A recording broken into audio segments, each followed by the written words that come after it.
सुप्रभात दोस्तों। आज हम लोग हिंदी साहित्य का इतिहास पढ़ने वाले हैं। तो साहित्य शब्द स जमा हित जमा य के योग से बना है। साहित्यस्य भाव साहित्यम, अर्थात जिस विद्या से प्राणी मात्र का हित समाहित हो उसे साहित्य कहते हैं। डॉक्टर नगेंद्र ने साहित्य के विषय में क्या कहा? साहित्य का इतिहास बदलती हुई अभिरुचियों और संवेदनाओं का इतिहास होता है, जिसका सीधा संबंध आर्थिक और चिंताजनक परिवर्तन से होता है। मतलब डॉक्टर नगेंद्र ने कहा था कि साहित्य का इतिहास बदलती हुई अभिरुचियों और संवेदनाओं का इतिहास होता है, जिसका सीधा संबंध आर्थिक और चिंताजनक परिवर्तन से होता है। महावीर प्रसाद द्विवेदी। समाज साहित्य का दर्पण है। महावीर प्रसाद द्विवेदी ने साहित्य को समाज का दर्पण कहा है। बालकृष्ण भट्ट। साहित्य जन समूह के हृदय का विकास है। तो बालकृष्ण भट्ट ने क्या कहा था कि साहित्य जन समूह के हृदय का विकास है। महावीर प्रसाद द्विवेदी ने क्या कहा? ज्ञान राशि के संचित कोश का नाम साहित्य है। ज्ञान राशि के संचित कोश का नाम साहित्य है। महावीर प्रसाद द्विवेदी ने कहा। शुक्ल ने क्या कहा था? आचार्य रामचंद्र शुक्ल ने साहित्य जनता की चित्तवृत्ति का प्रतिबिंब होता है। साहित्य जनता की चित्तवृत्ति का प्रतिबिंब होता है। आचार्य प्रसाद द्विवेदी ने क्या कहा था? साहित्य जनता की चेतनाओं का स्वाभाविक विकास है। साहित्य जनता के चेतनाओं का स्वाभाविक विकास है, आचार्य प्रसाद द्विवेदी ने कहा था। प्रेमचंद ने क्या कहा था? इतिहास में घटनाएं व तिथियां सत्य होती हैं। इतिहास में घटनाएं व तिथियां सत्य होती हैं, बाकी सब झूठ होता है। जबकि साहित्य में घटनाएं और तिथियां झूठ होती हैं, किंतु बाकी सब सत्य होता है। ये प्रेमचंद ने कहा था। देखिए, कोई भी साहित्य मनुष्य का पेट चाहे भरे या न भरे, वह मनुष्य को मनुष्य की तरह रहना अवश्य सिखाता है। हिंदी साहित्य अपनी प्रासंगिकता की तमाम कसौटियों पर न केवल अतीत में खरा उतरा है, अपितु समकालीन चौतरफा दबाव के मध्य भी अपनी प्रासंगिकता सिद्ध कर रहा है। ठीक है। अब साहित्य की प्रासंगिकता का पहला प्रतिमान क्या है? देखिए, साहित्य के प्रासंगिकता का पहला प्रतिमान मनुष्य को संवेदनशील बनाने की उसकी क्षमता है। आदि कवि वाल्मीकि के मुख से फूटी कविता क्रोध पक्षी के प्रति उनकी तीव्र संवेदनशीलता का ही तो विस्फोट था। गोदान, दिव्या जैसे उपन्यास तथा हरिजन गाथा जैसी कविताएं इसी संवेदन क्षमता को ही तो उद्भूत करती हैं। और छायावादी कवि सुमित्रानंदन पंत जी ने कहा भी है, वियोगी होगा पहला कवि, आह से उपजा होगा ज्ञान, निकलकर आँखों से चुपचाप, वही होगी कविता अनजान। साहित्य की प्रासंगिकता का दूसरा प्रतिमान यह है कि वह न सिर्फ वैचारिक स्तर पर प्रगतिशीलता को धारण करता है, अपितु अपने समय की प्रगति विरोधी रूढ़िवादी तथा यथार्थ स्थितिवादी वैचारिकता का पुरजोर खंडन भी करता है। बिल्कुल, हिंदी साहित्य में के हर युग में ऐसा ही हुआ है। तो हुआ है भक्ति काल में कबीर ने, रीति काल में घनानंद ने, आधुनिक काल में भारतेंदु, निराला, मुक्तिबोध तथा प्रेमचंद ने अपने अपने समय का प्रतिमानवीय शक्तियों से लगातार वैचारिक स्तर पर संघर्ष किया ही है। आज के समय में हम अपने संविधान के माध्यम से जिस समता मूलक समाज का स्वप्न देखते हैं, उसे कबीर की आंखों ने ही पहली बार तो देखा था। कबीर कहते भी हैं, जाति पाति पूछे नहीं कोई, हरि को भजे सो हरि को होई।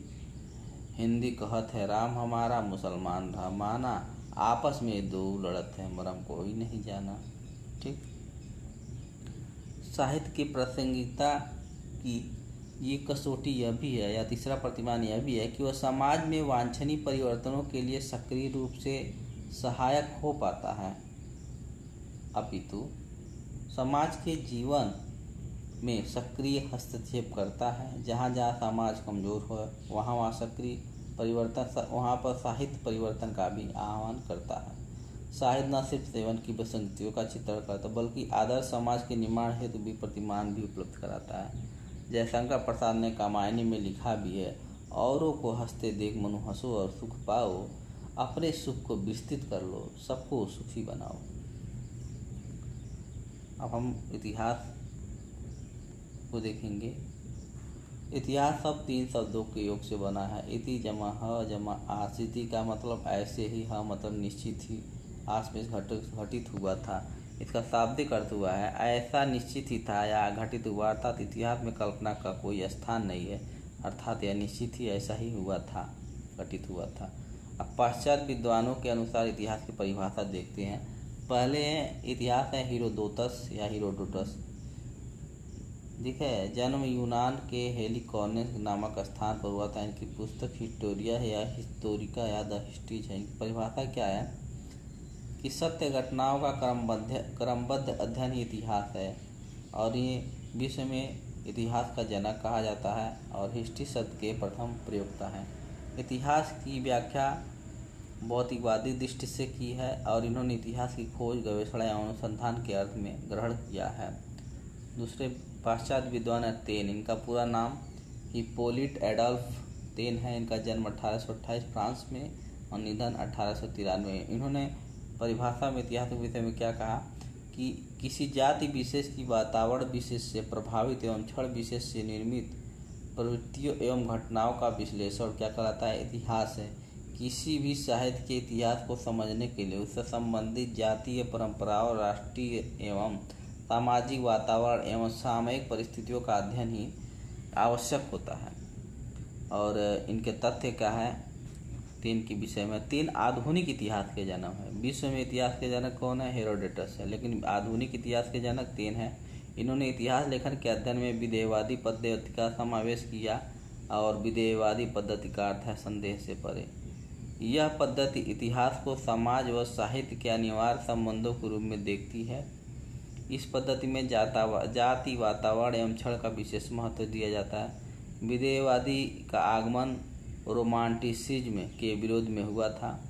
फ्रांसीसी विद्वान ने साहित्य इतिहास के मूल में 3 तत्व बताए हैं। पहला है जाति, दूसरा है वातावरण और तीसरा है क्षण विशेष। अगले पाश्चात्य विद्वान है हडसन। इन्होंने क्या कहा था इतिहास के बारे में। साहित्य के इतिहास में काव्य रचयिता के व्यक्तित्व एवं प्रतिभा को भी महत्व देना चाहिए। साहित्य के लिए इतिहास शब्द का सर्वप्रथम प्रयोग कहाँ मिलता था, अथर्ववेद में मिलता है। इतिहास लेखन के प्रति भारतीय दृष्टिकोण क्या था, आदर्शमूलक रहा है, जबकि पाश्चात्य इतिहासकार प्रायः यथार्थवादी दृष्टिकोण से अनुप्राणित हैं। अब निष्कर्ष क्या करते हैं, हडसन की देख लेंगे। हेरोडोटस ने, जिन्हें विश्व में इतिहास का जन्म कहा था। महान इतिहासकार हेरोडोटस ने इतिहास की व्याख्या भौतिकवादी दृष्टिकोण से करते हुए यह स्पष्ट किया है कि इतिहास परिवर्तन की प्रक्रिया है। उन्होंने किसी भी इतिहासकार को 3 चरणों से गुजरते हुए सम्यक अन्वेषण का मूल मंत्र दिया। पहला खोज, दूसरा गवेषणा, तीसरा अनुसंधान। ठीक, अब हम लोग देखेंगे भारतीय विद्वानों के अनुसार इतिहास क्या है। तो रामचंद्र शुक्ल ने क्या कहा था, जन्म 1884 में, उनका निधन 1941 में है। इन्होंने कहा था कि प्रत्येक देश का साहित्य वहाँ की जनता की चित्तवृत्ति का संचित प्रतिबिंब होता है। तब यह निश्चित है कि जनता की चित्तवृत्ति के परिवर्तन के साथ साथ साहित्य के स्वरूप में भी परिवर्तन होता चला जाता है। आदि से अंत तक इन्हीं चित्तवृत्तियों की परंपरा को परखते हुए साहित्य परंपरा के साथ साथ उनका सामंजस्य दिखाना इस साहित्य का इतिहास कहलाता है। और ये कहाँ कहा गया था, इनके स्रोत हिंदी साहित्य का इतिहास 1929 ईस्वी में लिया गया है। डॉक्टर नगीन ने क्या कहा था, इनका जन्म 1915, निधन 1909। अब देखिए डॉक्टर नगीन ने क्या कहा था, तब बदलती हुई अभिरुचियों का इतिहास साहित्य इतिहास है, जिसका सीधा संबंध आर्थिक क्रियाओं से है। रामस्वरूप चतुर्वेदी ने क्या कहा था, रामस्वरूप चतुर्वेदी का जन्म 1931, निधन 2003। तो रामस्वरूप चतुर्वेदी ने क्या कहा था कि मानवीय संवेदनाओं का कर्मिक विवरण ही इतिहास है। मानवीय संवेदनाओं का कर्मिक विवरण ही इतिहास है। और इन्होंने एक और परिभाषा दी थी कि साहित्य के इतिहासकार, ठीक है ना, का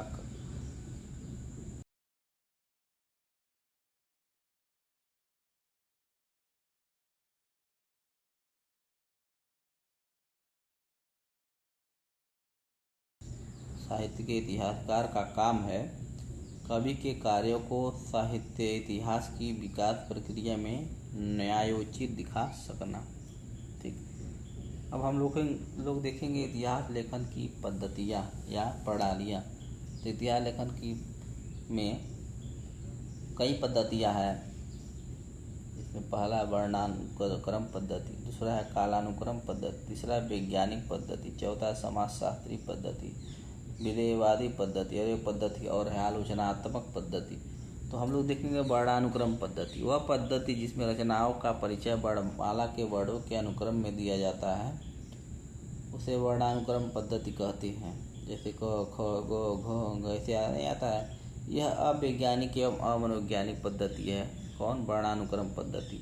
वर्णानुक्रम पद्धति अविकसित बोड़े पद्धति, सबसे दोषपूर्ण पद्धति और एकांगिक पद्धति कही जाती है। इसे ऐतिहासिक दृष्टि से गलत माना जाता है क्योंकि यह इतिहास लेखन नहीं शब्दकोश लेखन की तरह होती है, अर्थात एक प्रकार की शब्दकोशी पद्धति होती है। इस तरह को ग्रंथों में साहित्यकार कोश की संज्ञा से अभिहित किया जा सकता है। यह इतिहास लेखन की सबसे प्राचीन पद्धति है और गार्सा दत्ताती और देवसिंह सेंगर ने इसी पद्धति का प्रयोग किया था। दूसरी पद्धति कालानुक्रम पद्धति। इसमें रचनाओं और उनकी रचनाओं का परिचय जीवन काल के अनुक्रम में दिया जाता है। यह अमनोवैज्ञानिक तथा वैज्ञानिक पद्धति है, फिर भी इतिहास लेखन की लोकप्रिय पद्धति है। कालानुक्रम पद्धति को आधार बनाकर लिखे गए ग्रंथों में युगीन प्रवृत्तियों का अभाव होने के कारण ऐसे ग्रंथों को इतिहास ग्रंथ स्वीकार नहीं किया जाता है। कालानुक्रम पद्धति को इतिहास लेखन की दृष्टि से इसे भी अधूरा समझा जाता है क्योंकि इस पद्धति में लिखे गए ग्रंथ वर्णानुक्रम पद्धति की तरह कवि वृत्त संग्रह मात्र है। कालानुक्रम पद्धति को पाश्चात्य भाषा विज्ञानी ग्रियर्सन और भारतीय साहित्यकार मिश्र बंधु और अंग्रेजी में जॉनसन तथा उर्दू में मोहम्मद हुसैन आज़ाद ने अपनाया था। तीसरी पद्धति है वैज्ञानिक पद्धति।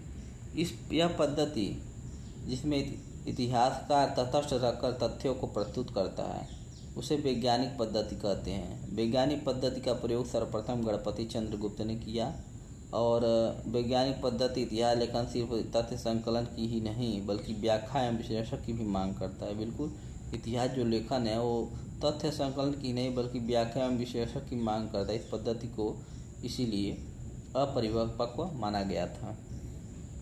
चौथी है सामाजिक पद्धति। इतिहासकार किसी रचनाकार एवं रचना का मूल्यांकन इस दृष्टि से करता है कि रचनाकार ने समाज में क्या क्या ग्रहण किया तथा समाज पर क्या प्रभाव डाला, और यह कार्ल मार्क्स के द्वंद्वात्मक भौतिकवाद पर आधारित है। सामाजिक पद्धति में समाज शोषक एवं शोषित वर्ग में विभाजित हो जाती है। अतः इस पद्धति या इस सिद्धांत के आधार पर साहित्य के इतिहास की व्याख्या करना असंगत एवं अनुचित है। आचार्य प्रसाद द्विवेदी ने सामाजिक पद्धति का पक्ष लिया लेकिन अपने ग्रंथों में स्थान नहीं दिया, अतः यह भी जो है मान्य नहीं है। फिर अगली पद्धति है आलोचनात्मक पद्धति। यह वह पद्धति जिसमें किसी रचनाकार एवं रचना का परिचय देते हुए उनके साहित्य शास्त्र में काव्य शास्त्र की मान्यताओं के आधार पर मूल्यांकन किया जाता है, उसे आलोचनात्मक पद्धति कहते हैं। वह पद्धति जिसमें रचनाकार एवं रचना का परिचय देते हुए उनका साहित्य शास्त्र एवं काव्य शास्त्र की मान्यताओं के आधार पर मूल्यांकन किया जाता है, उसे आलोचनात्मक पद्धति कहते हैं। आलोचनात्मक पद्धति का सर्वप्रथम प्रयोग रामकुमार वर्मा ने इसी पद्धति का प्रयोग किया। अगली है विधेयवादी पद्धति, सर्वमान्य पद्धति, और वह पद्धति जिसमें जाति वातावरण क्षण को ध्यान में रखकर रचनाकार एवं रचना का परिचय देते हुए उनका साहित्य शास्त्र व काव्य शास्त्र की मान्यताओं के आधार पर मूल्यांकन किया जाता है, विधेयवादी पद्धति कहलाती है। विधेयवादी अंग्रेजी के पॉजिटिविज्म का हिंदी अनुवाद है। यह एक ऐसी प्रणाली है जिसके अंतर्गत असंबद्ध तथ्य एकत्र किए जाते हैं। इसके अनुसार साहित्य की व्याख्या विवेचना भौतिक विज्ञान की प्रणालियों से कार्यकारण मीमांसा के आधार पर करनी चाहिए। फ्रेंच विद्वान तेन इस पद्धति के जनक हैं। उन्होंने विधेयवादी पद्धति को सुव्यवस्थित सिद्धांत के रूप में स्थापित किया। तेन ने विधेयवादी पद्धति को 3 शब्दों के माध्यम से स्पष्ट किया: जाति, वातावरण और क्षण। जाति, वातावरण और क्षण। विदेयवादी पद्धति के अनुसार किसी भी साहित्य के इतिहास को समझने के लिए उससे संबंधित जातीय परंपराओं, राष्ट्रीय और सामाजिक वातावरण के सामाजिक या सामायिक परिस्थितियों का अध्ययन, विश्लेषण आवश्यक है। विदेयवादी पद्धति इतिहास लेखन को व्यापक, स्पष्ट और विकसित पद्धति माना जाता है, क्योंकि इसके द्वारा साहित्य के विकास प्रक्रिया को बहुत कुछ स्पष्ट किया जाता है। यह इतिहास लेखन की सर्वश्रेष्ठ एवं नवीनतम पद्धति कहलाती है। विदेयवादी पद्धति में रचनाकार एवं रचना की प्रवृत्तियों का गहन विश्लेषण किया जाता है तथा रचनाकार की प्रतिभा एवं उसके युग को भी महत्व दिया जाता है। विदेयवादी पद्धति का प्रयोग सर्वप्रथम शुक्ल ने किया तथा काल विभाजन करते समय युग एवं प्रवृत्ति दोनों को महत्व देते हुए दोहरा नामकरण किया। ठीक है, अब हम लोग देखेंगे हिंदी साहित्य के इतिहास के स्रोत। देखिए, हिंदी साहित्य के इतिहास के स्रोत से तात्पर्य है कि इतिहास लेखन से पूर्व की वे रचनाएं जिनसे कवियों, लेखकों या उनकी रचनाओं के बारे में जानकारी प्राप्त होती है। हिंदी साहित्य की वास्तविक जो लेखन की शुरुआत हुई थी 19वीं शताब्दी से ही तो मानी जाती है, परंतु उससे पूर्व भी कुछ रचनाएं ऐसी प्राप्त होती हैं।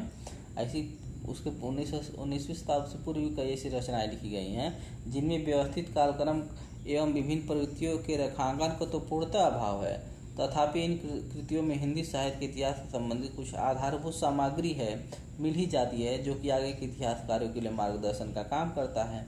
इसलिए ये देख लेंगे वार्ता ग्रंथ। वार्ता ग्रंथ में दो ग्रंथ हैं, 84 बैसड़ों की वार्ता और 252 बैसड़ों की वार्ता, और इनका प्रकाशन विक्रम संवत 1625 ईस्वी में हुई और इसके रचनाकार गोकुलनाथ हैं। 84 बैसड़ों की वार्ता के और 252 बैसड़ों की वार्ता में। तो 84 बैसड़ों की वार्ता में क्या है, वल्लभाचार्य के 84 शिष्यों का परिचय है। इसका भाषा ब्रज है और इसमें अष्टाचार्य के वल्लभाचार्य के 4 शिष्यों का वर्णन है। कुंभन, सूर, परम कुंभन दास, सूरदास, परमानंद दास, सूर्यदास। और 252 बैसड़ों की वार्ता में विठलनाथ के 252 शिष्यों का परिचय है। इसकी भाषा ब्रज है और इसमें भी विठलनाथ के 4 अष्टछापी कवियों का वर्णन है, शिष्यों का वर्णन है। चीत, स्वामी, गोविंद स्वामी, चतुरानंद और नंददास। अब नोट क्या है, वार्ता ग्रंथ का परिचय गद्य में दिया गया है। अष्टछाप के कवियों के बारे में भी जानकारी भी इन दो रचनाओं से ही मिलती है। ठीक, अब अगली रचना है भक्तमाल, 1642 विक्रम संवत। इसके रचनाकार नाभादास हैं। इस रचना में 200 भक्त कवियों का परिचय 316 छप्पा चंद में दिया गया है। किसमें, भक्तमाल में। भक्तमाल में ही तुलसीदास का परिचय सर्वप्रथम मिलता है। तुलसी के विशेष आदर देते हुए नाभादास ने इन्हें तुलसीदास को भक्तमाल का सुमेरु कहा। अगली रचना है मूल गोसाई चरित। इसके रचनाकार बेनी माधव दास है और इसका रचना 1687 विक्रम संवत में हुई। इसमें दोहा, चौपाई, त्राटक छंदों से तुलसी का जीवन चरित्र वर्णित थे और बेनी माधव दास तुलसीदास के शिष्य थे। ठीक, अगली रचना है भक्त नामावली, 1698 विक्रम संवत। इसके रचनाकार ध्रुवदास है। इसमें 116 भक्त कवियों का संक्षिप्त जीवन चरित्र मिलता है। और अगली रचना है कविमाला। इसके रचनाकार तुलसी कवि है, ना तुलसीदास नहीं, तुलसी कवि है। ठीक है, 1712 विक्रम संवत में हुआ और कविमाला में 74 कवियों की कविताओं का संग्रह है। अगला रचना है सत कवि गिरा विलास, उसे बल से उठा दो। ठीक है, सत कवि गिरा विलास, उसे बल से उठा दो, बलदेव की रचना है। 1803 विक्रम संवत में 17 कवियों की रचनाओं का परिचय, जैसे केशवदास, चिंतामणि, मोतीराम बिहारी। ठीक है, अगली रचना है कालिदास हजारा। इसके रचनाकार कालिदास त्रिवेदी हैं और रचना 1775 विक्रम संवत में हुआ। कालिदास हजारा में 212 कवियों का लगभग 1000 कविताओं का संकलन है और इसी आधार पर ठाकुर शिव सिंह सेंगर ने शिव सिंह सरोज लिखा। ठीक, अब देखिए नागरी प्रचारणी सभा की भी रचनाएं हैं। उन्हें 18 खंडों में जो है साहित्य इतिहास ग्रंथ लिखने का योजना बनाई थी, जिसमें से 16 खंडों का प्रकाशन वर्तमान में हो गया है। उसके लिए मैं PDF प्रोवाइड कर दूंगा, वहाँ से आप लोग देख सकते हैं।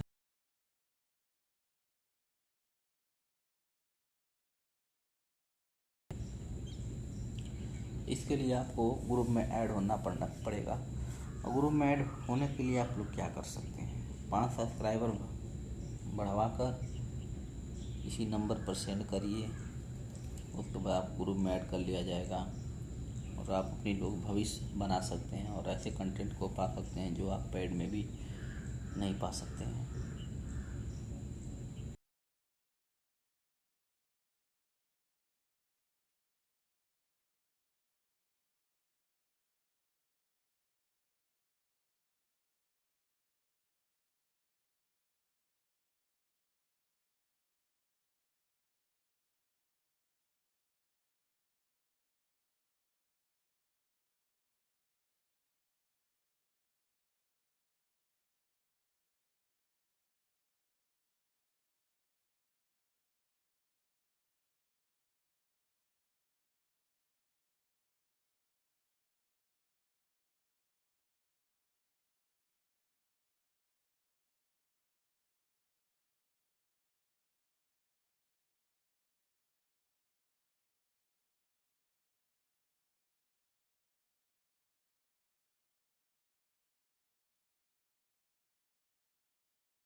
आधुनिक परीक्षा केंद्रों पर या परीक्षाओं में अब क्वेश्चन कैसे बनाया देता है, 4 क्वेश्चन दे देगा, उसका वर्ष देगा और पूछेगा क्रम से लगाइए।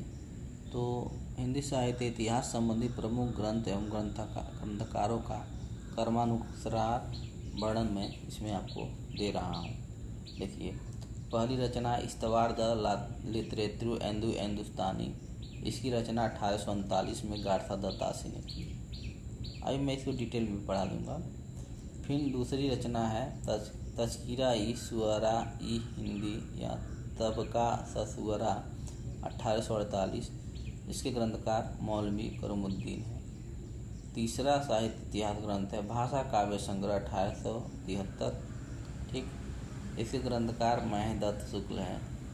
फिर है शिव सिंह सरोज 1883 ईस्वी, इसका ग्रंथकार शिव सिंह सेंगर है। The modern vernacular literature of northern Hindustan 1888, इसके ग्रंथकार ग्रियर्सन जी हैं।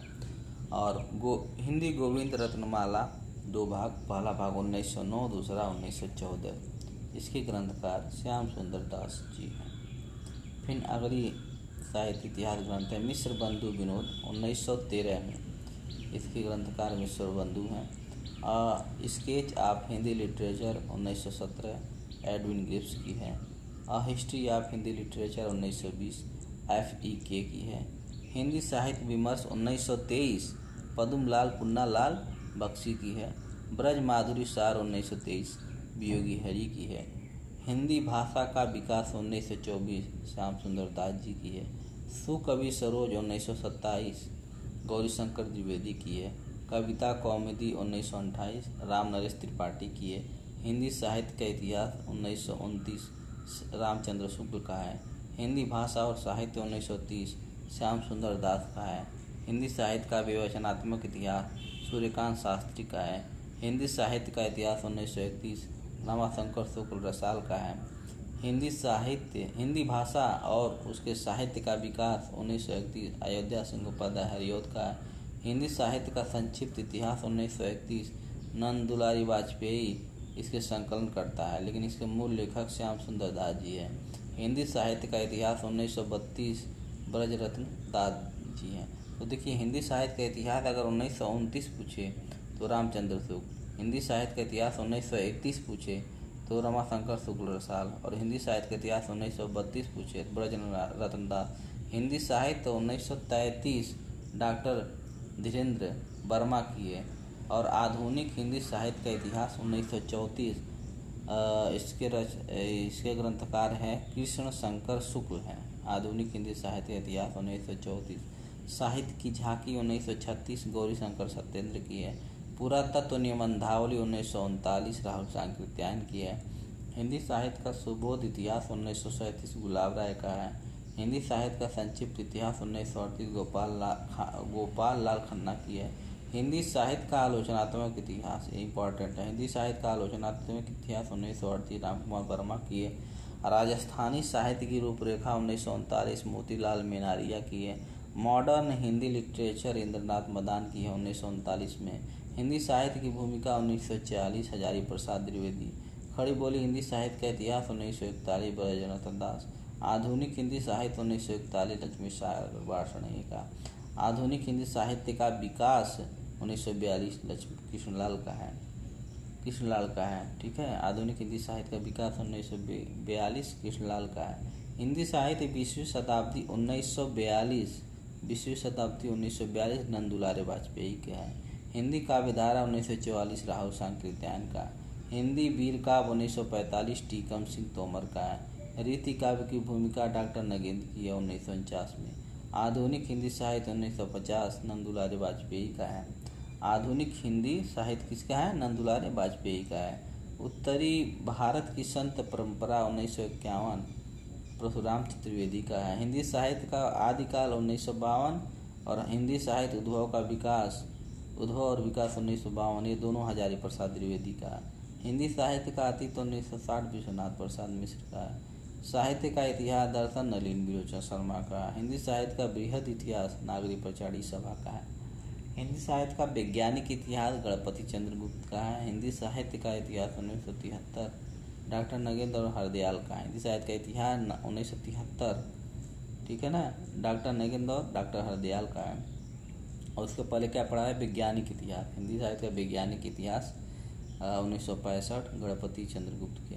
देखिए, मैंने नागरिक प्रचारी सभा के विषय में बताया था हिंदी साहित्य की बृहद इतिहास।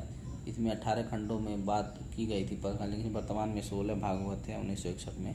और अगली देख लेंगे आधुनिक हिंदी का आदिकाल 1973 नारायण चतुर्वेदी। साहित्य एवं इतिहास दृष्टि 1981 मैनेजर पांडे। हिंदी साहित्य का सरल इतिहास 1985 विश्वनाथ त्रिपाठी। हिंदी साहित्य और संवेदना का विकास 1986 रामस्वरूप चतुर्वेदी। जहाँ पर संवेदना आ जाए वहाँ रामस्वरूप। हिंदी साहित्य का समीक्षात्मक इतिहास 1993 वासुदेव सिंह। हिंदी साहित्य का दूसरा इतिहास बच्चन सिंह 1996 ईस्वी में।